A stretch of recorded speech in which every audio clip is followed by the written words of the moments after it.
یہاں کوئی معمولی ہستی نہیں بلکہ دو جہاں کا رب کائنات یہ کہہ رہا ہے کہ میں اس کو مخصوص کر لوں گا اپنے لیے۔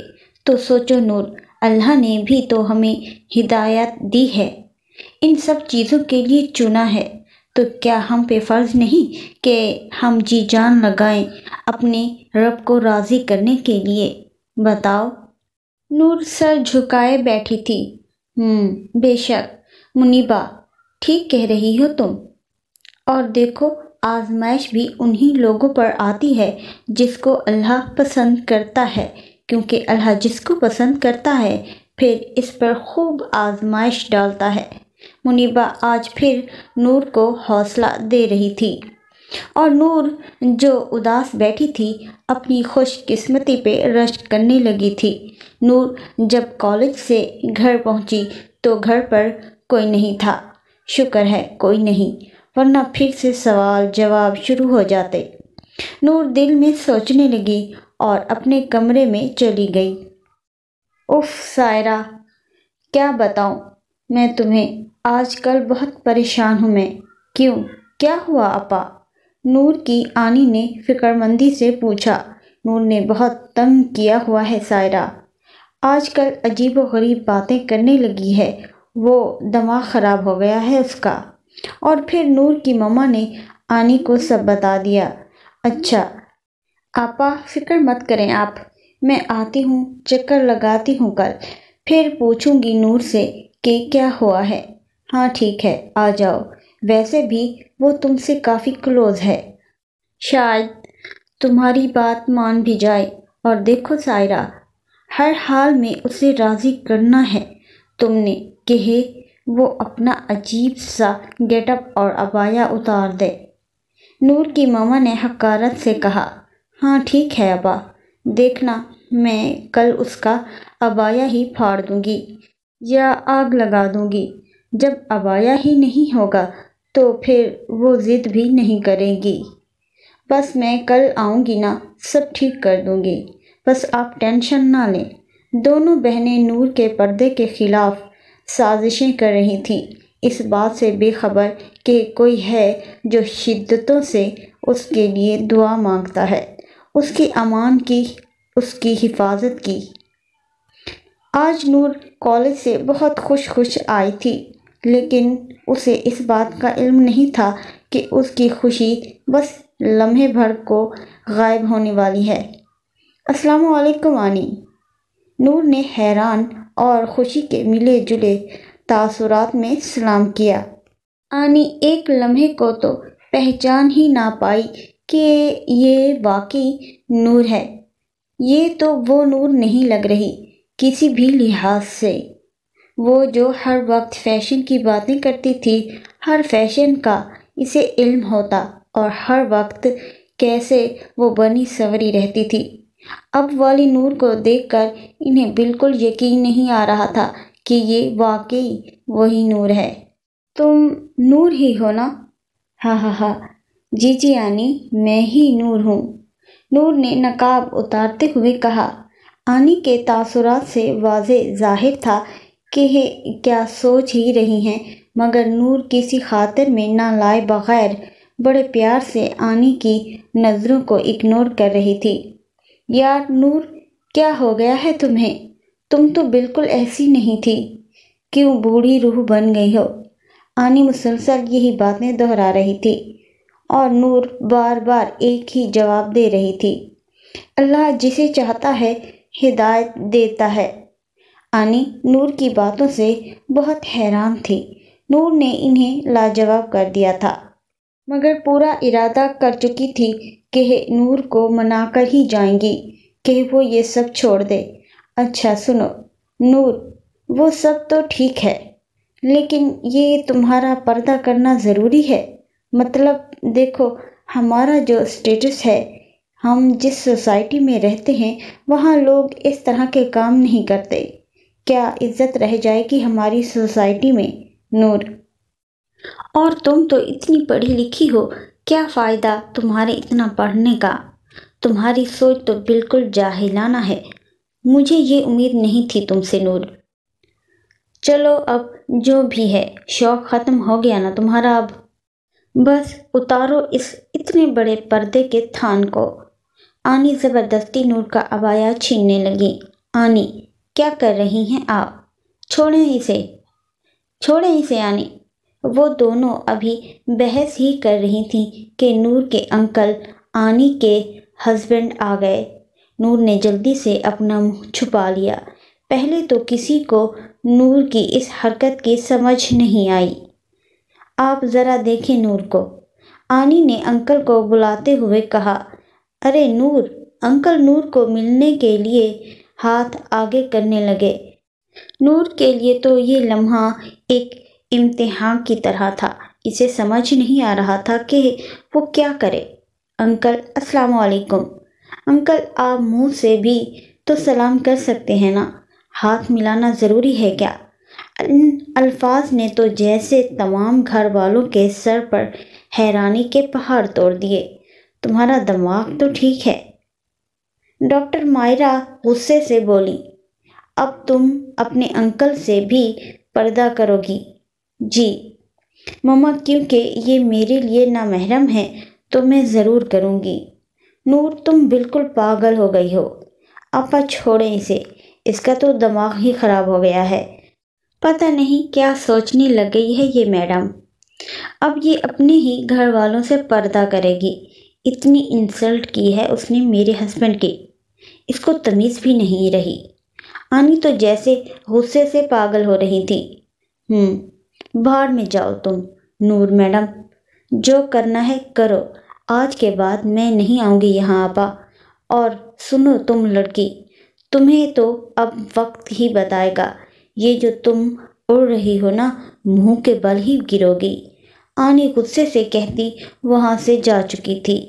بس یہی چاہتی تھی نا تم، اب دفع ہو جاؤ یہاں سے۔ عمیر نے ہاتھ کے اشارے سے نور کو جانے کا کہا۔ نور روتی رہی، اسے توقع نہیں تھی کہ یہ سب ہو جائے گا۔ بار بار وہ یہ سوچتی کہ میں نے کہیں غلط تو نہیں کر دیا۔ نہیں، میں نے ٹھیک کیا ہے، اور اللہ نے بھی تو حکم دیا ہے۔ دکھ تو اس بات کا تھا کہ سب اس سے بدگمان ہو رہے تھے، اس کے اپنے ہی اتنا تلخ رویہ اپنائے ہوئے تھے، مگر اسے اب پرواہ نہیں تھی اپنے گھر والوں کی۔ وہ تو بس دعا گو تھی کہ اللہ میرے گھر والوں کا دل میرے لیے نرم کر دیں۔ یا اللہ، مجھے زندگی میں قدم قدم تیری رضا کی تلاش ہے، تیرے عشق میں اے اللہ مجھے انتہا کی تلاش ہے۔ میں گناہوں میں ہوں ڈوبی ہوئی، میں گناہوں میں ہوں ڈوبی ہوئی، میں زمیں پر ہوں گری ہوئی۔ جو مجھے گناہوں سے بری کرے، مجھے اس دعا کی تلاش ہے۔ میں نے جو کیا وہ برا کیا، میں نے خود کو خود ہی تباہ کیا۔ جو آپ کو پسند ہو اے اللہ، مجھے اس ادا کی تلاش ہے۔ ساری رات نور روتی رہی۔ صبح جب اٹھی تو سر میں شدید درد تھا۔ وہ جلدی جلدی اٹھی، کالج کے لیے تیار ہوئی اور نیچے جانے لگی۔ نور نے سب کو سلام کیا، مگر کسی سے سلام کا جواب دینا تو دور، اس کی طرف دیکھنا تک گوارا نہ سمجھا۔ اتنی بے رخی! آنسو گلے میں پھندہ ڈالنے لگے، لیکن پھر بھی وہ چہرے پہ مسکان سجائے بیٹھی تھی۔ آنٹی آپ مجھے سر درد کی گولی دے دے، میں ناشتہ نہیں کروں گی، سر میں بہت درد ہو رہا ہے، نور نے میڈ سے کہا۔ جی اچھا، میں لا دیتی ہوں۔ کسی نے بھی نور کو نظر اٹھا کے نہ دیکھا۔ درد بڑھتا گیا، یہ سوچ سوچ کے کہ کسی کو اس کی پرواہ نہیں ہے۔ وہ جو کبھی ذرا سی چوٹ لگنے پر گھر والوں کے لاڈ اٹھواتی تھی، سب اس کے پیچھے بھاگتے تھے۔ ذرا سی چوٹ پر سب کیسے سر آسمان پر اٹھا لیتے تھے، اور آج وہ سب نور سے اتنے انجان بنے بیٹھے تھے۔ نور سے یہ سب برداشت نہیں ہو رہا تھا۔ وہ جلدی سے اٹھی اور وہاں سے چلی گئی۔ سارے راستے وہ بس آنی کے بارے میں ہی سوچتی رہی۔ آنی نے مجھے بد دعائیں دی۔ وہ تو سب کے رویوں سے شاکڈ تھی، اور آنی تو اس کو دوستوں جیسی تھی۔ انسان بھی کتنے عجیب ہوتے ہیں، انہیں لگتا ہے سب ان کے ہیں، مگر ایسا نہیں ہوتا۔ چاہے آپ کے جتنا کلوز ہوں، کوئی چاہے وہ جتنی مرضی دعوے کرے کہ وہ واقعی آپ سے محبت کرتا ہے، آپ کے ساتھ سنسیئر ہے، پھر چاہے وہ شخص آپ کے بھائی ہوں یا آپ کی بہن یا چاہے جو بھی رشتہ ہو، آپ بس ایک بات ایسی کہیے جو ان کے مزاج، ان کے خیالات اور ان کی سوچ کے خلاف ہو تو سب ایسے منہ پھیرتے ہیں جیسے جانتے ہی نہیں۔ نور بس یہی باتیں سوچ رہی تھی۔ بس اللہ جی، میں بھی اب لوگوں کی پرواہ نہیں کروں گی، جو سوچتا ہے برا میرے بارے میں۔ نور، کہاں کھوئی ہوئی ہو؟ منیبا نے گمسم بیٹھی نور سے پوچھا۔ ہاں، کیا ہوا؟ میں تم سے پوچھ رہی ہوں نور، کیا ہوا؟ کچھ بھی نہیں، مجھے کیا ہونا ہے؟ نور بڑی صفائی سے جھوٹ بول گئی، مگر منیبا جانتی تھی کہ کچھ ہوا تو ہے۔ اچھا نور، اگلا لیکچر ویسے بھی فری ہے، تو کیوں نہ ہم میرے گھر چلیں؟ اور امی بھی کئی دنوں سے یاد کر رہی تھی تمہیں۔ ہاں، یہ اچھا آئیڈیا ہے۔ نور واقعی ان سوچوں سے چھٹکارا چاہتی تھی، اس لیے فوراً ہاں کر دی۔ گھر میں داخل ہوتے ہی نور نے آنٹی کو سلام کیا۔ نور جب پہلی مرتبہ آئی تھی تو ایک چادر میں لپٹی تھی، اور آج وہ مکمل شرعی پردے میں تھی۔ اسے دیکھ کر آنٹی بھی پہچان نہ پائیں۔ آنٹی، میں ہوں نور۔ اچھا، ہاں آؤ بیٹا۔ سوری، میں تو تمہیں پہچان ہی نہ پائی۔ دیکھیں امی، نور کتنی پیاری لگ رہی ہے۔ ہاں وہ تو ہے، اور نور تو ہے ہی پیاری، اور اب تو اور بھی زیادہ پیاری لگ رہی ہے۔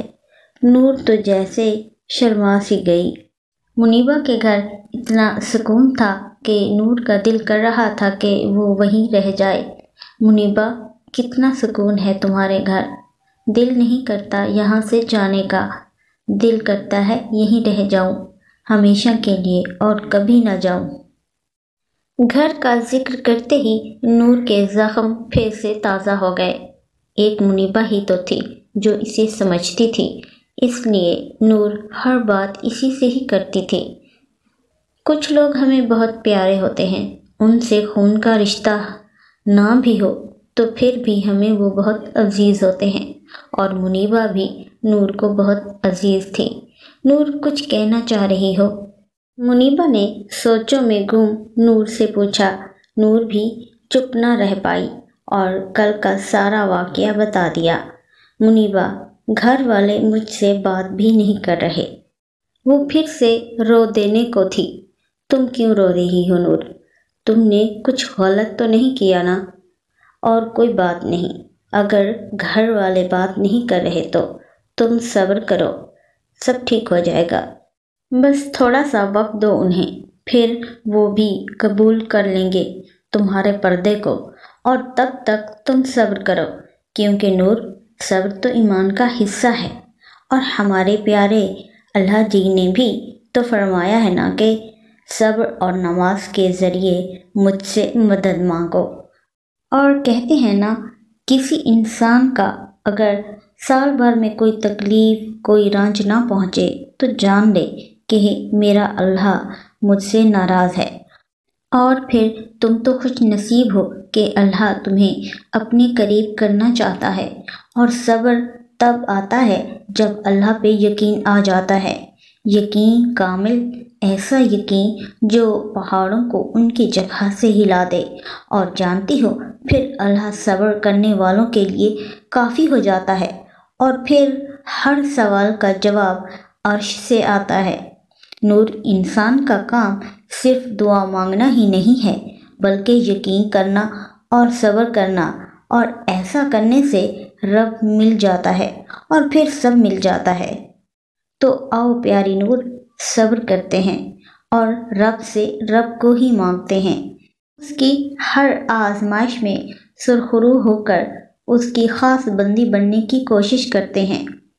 اف منیبہ، کاش میں تمہارے گھر پیدا ہوئی ہوتی، کاش میں تمہاری بہن ہوتی، نور روتے روتے کہنے لگی۔ منیبہ اس کی اس ادا پر مسکرا دی۔ نہیں نور، ایسا نہیں کہتے، دیکھو اگر تم میرے گھر پیدا ہوتی تو شاید تمہیں یہ سب پسند نہ آتا، یہ پردہ، یہ پابندیاں، اور اگر تم پردہ کر بھی لیتی تو شاید دل سے یہ سب قبول نہ کرتی۔ اسی لیے اللہ نے تمہیں کسی اور گھر میں پیدا کیا اور پھر اپنی محبت تمہیں دی۔ اس لیے پیاری نور، اللہ بہتر جانتے ہیں جو ہم نہیں جانتے۔ منیبہ نے پیار سے نور کے سر پر ہاتھ پھیرا، اور ہم بہنیں ہی ہیں نور، اور پھر نور کو گلے لگا لیا۔ اچھا آنٹی، اب میں چلتی ہوں، اور نور اللہ حافظ کہتی گھر سے نکلنے لگی۔ ابھی وہ جا ہی رہی تھی کہ اس کا سامنا دخان سے ہوا۔ وہ بس دخان سے ٹکرانے ہی والی تھی کہ اس کی نظر پڑ گئی اور سائڈ پہ ہو گئی، لیکن آنکھ تک اٹھا کر نہ دیکھا کہ سامنے کھڑا شخص کون ہے۔ دخان اسے تب تک دیکھتا رہا جب تک اس کی نظروں سے اوجھل نہ ہو گئی۔ ایک یہ لڑکی ہے با کردار، با حیا، اور ایک وہ تھی بے حیا۔ اچانک دخان کے دل میں خیال آیا اور پھر سے اس کے چہرے پہ نفرت کے تاثرات نمایاں ہو گئے۔